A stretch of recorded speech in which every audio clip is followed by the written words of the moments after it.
நீங்க ஏற்கனவே வேனில் இளவரசன் எழுதிய வில்லேஜ் எஜுகேஷனல் லவ் ஸ்டோரி திரைக்கதையை வாசித்திருப்பீங்க.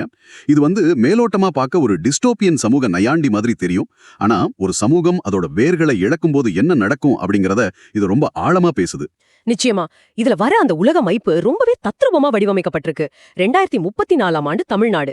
ஆனா எந்த உலக போரோ இயற்கை சீற்றமோ அங்க நடக்கல. ஆமா, 2025ல நடந்த ஒரே ஒரு உலகளாவிய சர்வர் தாக்குதல் ஒட்டுமொத்த தகவல் தொடர்பையும் அழிச்சிடுச்சு. இணையத்தோட மொழியான ஆங்கிலம் மட்டுமே ஆதிக்கம் செலுத்துற ஒரு உலகமாது மாறிடுச்சு. அரசு ஆவணங்கள் எல்லாமே டாங்கிலிஷ்ல தான் இருக்கு. ஒட்டுமொத்த தமிழ்நாட்டிலும் சரளமா தமிழ் எழுத படிக்க தெரிஞ்சவங்க 2 பேர் தான் இருக்காங்க. இது எவ்வளவு பெரிய வலிய நமக்குள் கடத்துகிறது என்பதை நீங்க உணர்ந்திருப்பீங்க. உண்மைதான். ஒரு மொழி அழிவோட விளிம்புல இருக்கும்போது நடக்கிற விஷயங்கள் ரொம்ப சென்சிட்டிவ். இந்த அலசலோட முக்கிய நோக்கமே அதுதான். கண்டிப்பா. ஒரு மொழி மெல்ல மெல்ல அழிவதை இந்த சமூகம் எப்படி எதிர்கொள்ளுது? செயற்கை நுண்ணறிவோட, அதாவது ஏஐயோட அதிகப்படியான தன்னம்பிக்கை எப்படிப்பட்ட விளைவுகளை ஏற்படுத்துது? அப்புறம் ஒரு சாதாரண காதல் கடிதம் எப்படி 3 தலைமுறை ரகசியங்களை வெளியே கொண்டு வருதுன்னு தான் நாம இன்னைக்கு ஆழமா ஆராய போறோம். சரி, இத கொஞ்சம் விரிவாக பார்ப்போம். கதையோட நாயகன் பாரிய பற்றி நாம சிந்திக்கும் போது அவன் ஒரு சுவாரஸ்யமான முரண்பாடாக தெரிகிறான் இல்லையா? ஆமா. அரண்மனையில வாழ்ந்து கொண்டு நவீன சோலார் பேனல்களை பராமரிக்கும் அவன் இந்த டிஸ்டோபியன் காலத்திலும் பாரம்பரியமான ஒரு மீசையை வச்சிருக்கான். அந்த மீச வெறுமனே ஒரு உடல் சார்ந்த அடையாளம் கிடையாது, அது ஒரு குறியீடு. எக்ஸாக்ட்லி. ஒட்டுமொத்த சமூகமும் தொழில்நுட்பத்திடமும் ஆங்கிலத்திடமும் சரணஞ்சிது விட்ட நிலையில தன்னுடைய வேர்களோடு ஒட்டியிருக்க வேண்டும் என்ற அவனோட ஆழ்மன இயக்கத்தின் வெளிப்பாடுதான் அந்த மீசை. அதனாலதான் கீர்த்தனா அவனை காதலிக்கிறாள். கீர்த்தனாவோட கதாபாத்திர வடிவமைப்பை நீங்க கவனிச்சிங்கன்னா, அவர் இன்றைய கல்வி முறையின் மீதான ஒரு நேரடி விமர்சனமாக நிற்கிறாள். நீட் தேர்வில் உள்ள அடிப்படை தவறுகளை தைரியமாக சுட்டிக்காட்டி தன்னை அமைதியாக்க லஞ்சமாக தரப்பட்ட மருத்துவ சீட்டையே நிராகரித்துவிட்டு வெளியேறியவள் அவள். அவளுக்கு எந்த புத்தகமும் சொல்லிக் கொடுக்காத ஒரு இயற்கையான உள்ளுணர்வு சார்ந்த மருத்துவ அறிவு இருக்கு. அவளோட மறைந்த தந்தை மற்றும் மகாகவி பாரதியாரின் சாயலே பாரியின் மீசையில் அவள் பார்க்கறா. ஒரு தொழில்நுட்ப உலகத்துல பழமையை தூக்கி சுமப்பது ஒரு விதமான கிளர்ச்சி. அந்த கிளர்ச்சியை தான் அவன் நேசிக்கிறான். இது மிக சரியான பார்வை. இந்த கிளர்ச்சிக்கே இன்னொரு வடிவமாக நிற்பவர் தான் கீர்த்தனாவின் தாய் சங்கரி. ஒட்டுமொத்த தமிழ்நாட்டிலும் தமிழ் தெரிந்த அந்த 2 பேரில் அவரும் ஒருவர். அவர் தினமும் தன் வீட்டு வாசலில் சமூகத்தை விமர்சிக்கும் வகையில் நையாண்டியான கோலம் போடுவதே ஒரு அமைதியான போராட்டம்தானே. அப்படிப்பட்டவர் பாரியிடம் தன் மகளை திருமணம் செய்து கொடுக்க விதிக்கும் அந்த நிபந்தனை கதையின் மையப்புள்ளியாக மாறுகிறது. ஆமா, என் மகளுக்கு ஒரு நிகுதமான காதல் கடிதத்தை எந்த மொழிபெயர்ப்பும் இல்லாமல் உன் சொந்த கையால் தமிழ்ல எழுதி தர வேண்டும் அவர் கேட்கிறார். தொழில்நுட்பம் எல்லாவற்றையும் விழுந்துவிட்ட ஒரு காலகட்டத்துல ஒரு மனிதன் தனது சொந்த மூளையையும் இதயத்தையும் பயன்படுத்தி ஒரு கடிதம் எழுத வேண்டும் என்பது எவ்வளவு பெரிய சவாலாக மாறிவிட்டது என்பதை இது காட்டுகிறது. அதனால பாரி வழக்கம் போலவே இணையத்தில் உள்ள ஒரு ஏஐயை நாடுகிறான். ஆனால் அந்த ஏஐ அவனுக்கு கற்றுத்தருவது தமிழே அல்ல, மலையாளமும் தெலுங்கும் கலந்த ஒரு விசித்திரமான கலவை மொழியை தான் அது அவனுக்கு கற்றுக் கொடுக்கிறது. இதில் ஆச்சரியப்பட வைக்கும் விஷயம் என்னவென்றால், தொழில்நுட்பம் தன்னிடமுள்ள தரவுகளை இழக்கும்போது எவ்வளவு அபத்தமாகவும் அதே சமயம் எவ்வளவு அதீத தன்னம்பிக்கையுடனும் செயல்படுகிறது என்பதுதான். ஆமா, சர்வர் தாக்குதலால் உண்மையான தமிழ் மொழி சார்ந்த தரவுகள் அழிந்துவிட்டன. இப்போ அந்த ஏஐக்கு தமிழ் தெரியாது, ஆனா தனக்கு தெரியாது என்பதை அது ஒப்புக்கொள்வதே இல்ல. தன்னிடம் எஞ்சியிருக்கும் அண்டை மாநில மொழிகளின் உடைந்த தகவல்களை ஒன்று சேர்த்து ஒரு தவறான மொழியை உருவாக்கி அதை 94.7% உறுதியுடன் இதுதான் தமிழ் என்று பாரியிடம் வழங்குகிறது. இது ஒரு மிகச்சிறந்த சமூக விமர்சனம். ரொம்ப சரியா சொன்னீங்க. செயற்கை நுண்ணறிவு என்பது உண்மையை நிலைநாட்டுவதற்கான ஒரு கருவி அல்ல. அது தன்னிடமுள்ள தரவுகளின் அடிப்படையில் ஒருமித்த கருத்தை உருவாக்கும் ஒரு இயந்திரம் மட்டுமே. தரவுகள் பிழையாக இருக்கும்போது அந்த ஏஐ முழுமையான தன்னம்பிக்கையோடு ஒரு பொய்யையே உண்மையாக பிரதிபலிக்கிறது. அந்த அதீத தன்னம்பிக்கையின் விளைவுகளை படிக்கும்போது நிஜமாவே சிரிப்பு அடக்க முடியல. பாரி அந்த ஏஐ கற்பித்த தவறான முறையில் எழுதிய கடிதத்தை பார்த்த அதிர்ச்சியிலேயே தமிழ் தெரிந்த அந்த இன்னொரு முதியவர் மருத்துவமனையில் அனுமதிக்கப்படுகிறார். அது மட்டுமா, அந்த ஒற்றை வாக்கியம் அண்டை மாநிலங்களுக்கு பரவி கேரளாவில் உள்ள ஒரு மலையாள நோயாளிக்கும் தெலங்கானாவில் உள்ள ஒரு தெலுங்கு அறிஞருக்கும் உடல்நல பாதிப்பை ஏற்படுத்துது. மொழியல் ரீதியாக அண்டை மாநிலங்களுக்கு ஆபத்து விளைவித்ததாக 3 மாநில அரசுகளும் பாரியை கைது செய்ய தேடுகின்றன. ஒரு தவறான மொழிபெயர்ப்பு மாநிலங்களுக்கிடையான ஒரு அரசியல் பிரச்சனையாகவே மாறிவிடுகிறது. விசாரணையில் பாரி அந்த ஏஐயின் சாட்டிங் வரலாற்றை ஆதாரமாக காட்டி தப்பிக்கிறான். கடைசியாக அந்த ஏஐ ஏதேனும் சிரமம் ஏற்பட்டிருந்தால் மன்னிக்கவும் ஒரு உணர்ச்சியற்ற இயந்திரத்தனமான மன்னிப்பை கேட்கிறது. இந்த இடத்துல நாம் மீரான் என்ற 7ஆம் வகுப்பு படிக்கும் சிறுவனையும் கவனிக்க வேண்டும். அவனுக்கு தமிழ் அவனே தெரியாது, அதை பற்றிய எந்த குற்ற உணர்ச்சியும் அவனுக்கு இல்ல. அவனது உலகம் முழுவதும் அவன் கையில் கட்டியிருக்கும் ஒரு ஸ்மார்ட் வாட்ச் மட்டும்தான். நீங்களும் இப்படி தொழில்நுட்பத்தை முழுமையாக நம்பியிருக்கிறீர்களா என்ற கேள்வியை இது நமக்கு முன்னாடி வைக்குது. மீரான் கதாபாத்திரம் ஒரு எச்சரிக்கை மணி. நமது கலாச்சாரத்தையும் மொழியையும் நாம் நேரடியாக அழிக்க வேண்டியதில்லை.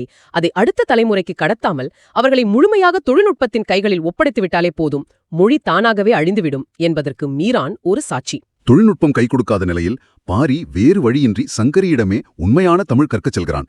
பழைய உடைந்த ஸ்லேட்டுகளில் அவன் தனது கல்வியை தொடங்கும் அந்த பயணம் வெறுமனே மொழியை கற்றுக்கொள்வதற்கான பயணம் அல்ல. அவன் சில பழமையான ஓலைச்சுவடிகள் மற்றும் கல்வெட்டுகளை கண்டுபிடிக்கிறான். ஒரு மொழியை தோண்டி எடுக்கும்போது அந்த மொழி புதைத்து வைத்திருக்கும் வரலாறும் சேர்ந்தே வெளியே வருகிறது. அந்த ஓலைச்சுவடிகள் பாரியின் குடும்பத்தின் 50 வருட இருண்ட ரகசியத்தை வெளிச்சத்திற்கு கொண்டு வருகிறது. இங்கேதான் விஷயம் ரொம்ப சுவாரஸ்யமா மாறுது. அதுவரை ஒரு மொழியல் நகைச்சுவையாக நகர்ந்த கதை வரலாற்றை அழிக்கும் ஒரு இருண்ட அரசியலாக மாறுகிறது. கோமாவில் இருக்கும் பாரியின் தாத்தா சந்திரசேகரின் கடந்த காலம் சாதாரணமானதல்ல. 1970களில் நடந்த ஒரு ரகசிய கருத்தரங்கத்தில் அவர் கலந்து கொள்கிறார். அந்த கருத்தரங்கத்தின் தலைப்பே சாதாரண மக்களை தீவிரவாதிகள் என்று எப்படி நம்ப வைப்பது என்பதுதான். ஒரு அரசு அதிகாரியாக அவர் எப்படிப்பட்ட சதித்திட்டங்களை தீட்டியிருக்கிறார் என்பதை படிக்கும்போது நமக்கு பகீரென்கிறது. அவர் மலையரசி என்ற ஒரு பழங்குடி பெண்ணை காதலிப்பது போல நடிக்கிறார். அந்த பெண்ணுக்கு பல மொழிகள் தெரியும். அவளிடம் அபாரமான சித்த மருத்துவ அறிவு இருக்கிறது. அவளது நம்பிக்கையை பெற்று அவளிடமிருந்த அந்த மிக முக்கியமான சித்த மருத்துவ ஓலைச்சுவடிகளை மொழிபெயர்த்து திருடுகிறார் சந்திரசேகர். இதை ஒரு பரந்த கண்ணோட்டத்தோடு இணைத்து பார்த்தால் நவீன நாகரிகம் என்று நாம் கொண்டாடும் பல விஷயங்கள் எப்படி பூர்வகுடிகளின் அறிவை திருடிவிட்டு அவர்களை அழித்ததன் மூலம் உருவாக்கப்பட்டவை என்பது புரியும். ஆவணப்படுத்தப்பட்ட வரலாறு என்பது எப்போதும் அதிகாரத்தில் இருப்பவர்களால் எழுதப்படுவது. சந்திரசேகர் வெறும் ஓலைச்சுவடிகளை மட்டும் திருடவில்லை. அவர் அந்த பழங்குடி மக்களின் அடையாளத்தையே திருடுகிறார். உண்மையை அறிந்த மலையரசி அவரை விட்டு விலகும்போது அவளது நிராகரிப்பை சந்திரசேகரால் தாங்கிக் கொள்ள முடியல. அவனது அதிகாரம் கேள்விக்குள்ளாக்கப்படும் போது அவன் வன்முறையை கையில் எடுக்கிறான். அந்த பழங்குடி மக்கள் மீது கொடூரமான தாக்குதலை நடத்தி மலையரசியையும் கொலை செய்கிறான். தன் சொந்த தவறுகளை மறைக்க பாதிக்கப்பட்டவர்களையே குற்றவாளிகளாக சித்தரித்து அவர்களை அழிப்பது அதிகாரத்தின் உச்சக்கட்ட அத்துமீறல். மலையரசி இறப்பதற்கு முன் தன் குழந்தையான சங்கரியை தூக்கி எறிந்துவிட்டு காப்பாற்றுகிறாள். அந்த வன்முறை களத்தில் நடக்கும் இன்னொரு துயரமான நிகழ்வு வீராவின் மரணம். சந்திரசேகரின் உதவியாளரான வீரா சங்கரியின் மீது ஆழமான காதல் கொண்டவர். அவர் அந்த ஓலைச்சுவடிகளை பாதுகாக்க முயலும்போது சுட்டுக் கொல்லப்படுகிறார். இறக்கும் தருவாயில் அவர் சங்கரிக்காக எழுதிய காதல் கடிதம் காற்றில் பறந்து செல்கிறது. வீசி எறியப்பட்ட குழந்தை சங்கரி மட்டுமே உயிர் பிழைக்கிறாள். இந்த வரலாறு ஒருபுறம் இருக்க, பாரியின் குடும்பத்திற்குள் நடக்கும் முரண்பாடுகள் இன்னும் அதிர்ச்சியானவை. பாரியின் தந்தை இளம் பாரி தன் தந்தை செய்த இந்த கொடூரங்களை ஒரு நவீனமயமாக்கல் நடவடிக்கையாக புகழ்ந்து ஒரு வரலாற்று புத்தகமே எழுதி அதற்காக அரசு விருதும் பெற்றிருக்கிறார். ஒரு பொய்யான வரலாற்றை எவ்வளவு எளிதாக அதிகாரப்பூர்வமாக்க முடிகிறது என்பதற்கு இதுவே சாட்சி. ஆனால் பாரியின் தாய் ஜனனிக்கு இந்த உண்மைகள் தெரிந்திருக்கின்றன. தன் மாமனாரின் கொடூரங்களை அறிந்த அவர் தன் குடும்பத்தை காப்பாற்ற அவருக்கு விஷம் கொடுத்துதான் அவரை கோமா நிலைக்கு தள்ளியிருக்கிறார். இந்த முரண்பாடுகளை உற்று நோக்குங்கள். இளம்பாரி அறியாமையினால் பொய்யான வரலாற்றை கட்டமைத்தார். ஜனனி உண்மையை அறிந்தும் குடும்ப அமைதியை காப்பாற்றுவதற்காக அமைதியாக அறமீறல் செய்கிறார். இவர்கள் இருவருமே அதிகாரத்தின் குற்றங்களுக்கு துணை போகிறவர்கள்தான். ஆனால் இந்த இருண்ட வரலாற்றை உடைக்க ஒரு புதிய தலைமுறை தேவைப்படுகிறது. அங்கேதான் கீர்த்தனா வருகிறாள். தான் மலையரசியின் பேட்டி என்றோ, தன் பாட்டியின் சித்த மருத்துவ அறிவு தன் DNA மூலமாகவே தனக்கு கடத்தப்பட்டிருக்கிறதென்றோ அவருக்கு தெரியாது. பேத்தியின் கைகள் வழியாகவே வந்து அவளை கொன்றவனுக்கு சிகிச்சை அளிப்பது என்பது காலத்தின் மிகச்சிறந்த கவித்துவமான நீதி. அந்த அறையில் நடக்கும் திருப்பம் என்னை உலுக்கிவிட்டது. கோமா அறையில் கீர்த்தனாவை பார்த்தவுடன் சந்திரசேகர் கண்விழிக்கிறார். அவருக்கு எதிரே நிற்பது கீர்த்தனா அல்ல. 50 வருடங்களுக்கு முன் தான் கொன்ற மலையரசி போலவே அவருக்கு தெரிகிறது. அவர் நடுக்கத்துடன் பேசும் அந்த ஒற்றை வார்த்தை, என்னை மன்னித்துவிடு மலையரசி. இதை சொல்லிவிட்டே அவர் இறந்து விடுகிறார். இதுவே படத்தில் அவர் பேசும் ஒரே வார்த்தை. அவர் வாழ்நாளில் செய்த அத்தனை துரோகங்களுக்கும் குற்றங்களுக்கும் அந்த ஒரு வார்த்தையில் விடை கடத்து விடுகிறது. பாரிக்கு இந்த ஒற்றை வார்த்தையே போதுமானதாக இருக்கிறது. வீரா மறைத்து வைத்த அந்த அசல் ஓலைச்சுவடிகளை கண்டுபிடித்து முழு உண்மையையும் தன் தந்தை இளம் பாரியிடம் கூறுகிறான். அந்த தந்தை தான் பெருமையாக சுவரில் மாட்டி வைத்திருந்த அரசு விருதை கழற்றி கீழே வைக்கிறார். பின்னர் அந்த ஓலைச்சுவடிகளை அதிகாரிகளிடம் ஒப்படைத்து உண்மையான வரலாற்றை நிலைநாட்டுகிறார். இது ஒரு மிகப்பெரிய அகவயமான மாற்றம். ஒரு மனிதன் தன் நம்பியிருந்த ஒட்டுமொட்ட அடித்தளமும் பொய் என்று தெரிய வரும்போது எந்த ஈகோவும் இல்லாமல் உண்மையை ஏற்றுக்கொள்வதென்பது சாதாரண விஷயம் அல்ல. சுவரில் அந்த விருது இருந்ததற்கான ஆணி அடித்த ஓட்டை மட்டும் அப்படியே இருக்கிறது. அந்த ஓட்டை அவர்கள் இத்தனை காலமாக வாழ்ந்த பொய்யான வாழ்க்கையின் குறியீடு. இளம் பாரி அந்த ஓலைச்சுவடிகளை ஒப்படைத்ததன் மூலம் திருடப்பட்ட வரலாற்றை மீண்டும் அதன் உண்மையான உரிமையாளர்களிடம் சேர்க்கிறார். இந்த உண்மைகள் அனைத்தும் வெளிவந்த பிறகு சங்கரியின் முகத்தில் பல தசாப்தங்களாக இருந்த இறுக்கம் சற்று தளர்கிறது. ஆனால் இவ்வளவு நடந்த பிறகும் பாரியிடம் கீர்த்தனாவுக்கான காதல் கடிதத்தை எழுத போதுமான வார்த்தைகள் இல்லை. அவனுடைய தமிழ் இன்னும் முழுமை பெறவில்லை. அப்போதுதான் நயன்தாரா என்ற புயல் வருகிறது. மீரானின் ஸ்மார்ட் வாட்ச் அதை பற்றி எச்சரிக்கை செய்கிறது. அந்த புயல் 30 வருடங்களுக்கு முன் வீரா எழுதி காற்றில் பறந்த அந்த பழைய காதல் கடிதத்தை அப்படியே அடித்துக் கொண்டு வந்து பாரியின் கைகளில் சேர்க்கிறது. 30 வருடங்களாக காற்றில் பயணித்த வார்த்தைகள் அவை. பாரி அந்த கடிதத்தை அப்படியே தன் கைப்பட எழுதுகிறான். ஆனால் எழுதும்போது அதில் ஒரு சந்திப்பிழை, அதாவது இலக்கண பிழை வந்துவிடுகிறது. அதை எடுத்துக்கொண்டு போய் சங்கரியிடம் கொடுக்கிறான். சங்கரி அந்த கடிதத்தை படித்துவிட்டு அந்த சந்திப்பிழையை பார்த்ததும் சிரிக்கிறாள். ஏனென்றால் அது அவர் இளமையில் வீராவுக்காக எழுதிய கடிதம். தன் தாயை கொன்றவனன் பேரனின் கைகள் வழியாக அந்த கடிதம் மீண்டும் தன்னிடம் வந்து சேர்ந்திருப்பதை பார்த்து அவர் அடையும் உணர்வுகளை வார்த்தைகளால் விவரிக்கவே முடியாது. இது ஒரு முக்கியமான கேள்வியை எழுப்புகிறது. ஆரம்பத்தில் பாரி ஏஐயை பயன்படுத்தி எழுதிய கடிதம் 94.7% உறுதியுடன் இலக்கண சுத்தமாக இருந்தது. ஆனால் அது உயிரற்றது, பொய்யானது. இப்போது அவன் மனிதனாக தனது சொந்த முயற்சியில் எழுதிய கடிதத்தில் ஒரு சந்திப்பிழை இருக்கிறது. அந்த பிழைதான் அவனது உண்மையான உணர்வின் அடையாளம். ஒரு இயந்திரம் ஒருபோதும் பிழைகளைச் செய்யாது, ஆனால் அது ஒருபோதும் காதலிக்கவும் செய்யாது. மனித உணர்வுகளின் உண்மையான வெளிப்பாடு அதன் குறைகளில்தான் இருக்கிறது. அந்த சந்திப்பிழைதான் பாரியின் மனிதத்தன்மையை, அவனது உண்மையான காதலை சங்கரிக்கு நிரூபிக்கிறது. அதனாலதான் அந்த இலக்கண பிழையோடு கூடிய கடிதத்தை அவ முழுமையா ஏற்றுக்கொள்கிறாள். கதையின் முடிவுரை மிகவும் ஆழமான ஒரு நம்பிக்கையை விதைக்கிறது. 2034ல தமிழ்நாடு மெல்ல மீண்டு வருகிறது. பாரி கண்டுபிடிச்சு கொடுத்த அந்த ஓலைச்சுவடிகளின் மருத்துவ குறிப்புகளால் அரசுக்கு ஏதோ ஆதாயம் இருக்கிறது. அந்த பயன்பாட்டின் காரணமாகவே அரசு தமிழை காப்பாற்றும் முடிவை எடுக்கிறது.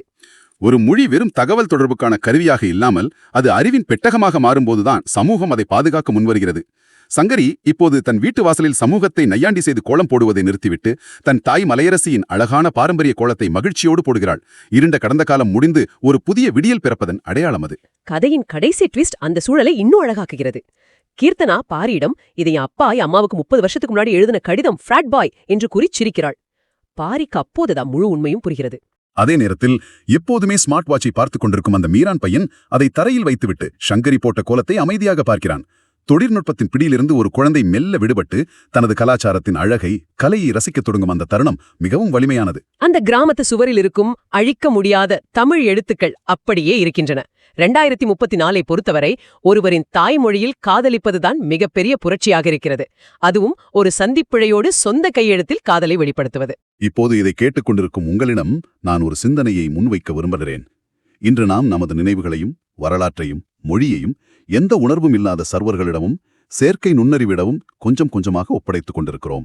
ஆனால் என்றாவது ஒரு நாள் இந்த தரவுகள் எல்லாமே அழிந்து போகும்போது ஒரு சின்ன இலக்கணப் பிழையோடு எழுதப்பட்ட உங்கள் சொந்த கையெழுத்துதான் உங்களின் மனிதத்தன்மையை நிரூபிக்கும் ஒரே ஆதாரமாக இருக்கப் போகிறது என்றால் நீங்கள் இன்று எதை பாதுகாக்கப் போகிறீர்கள்?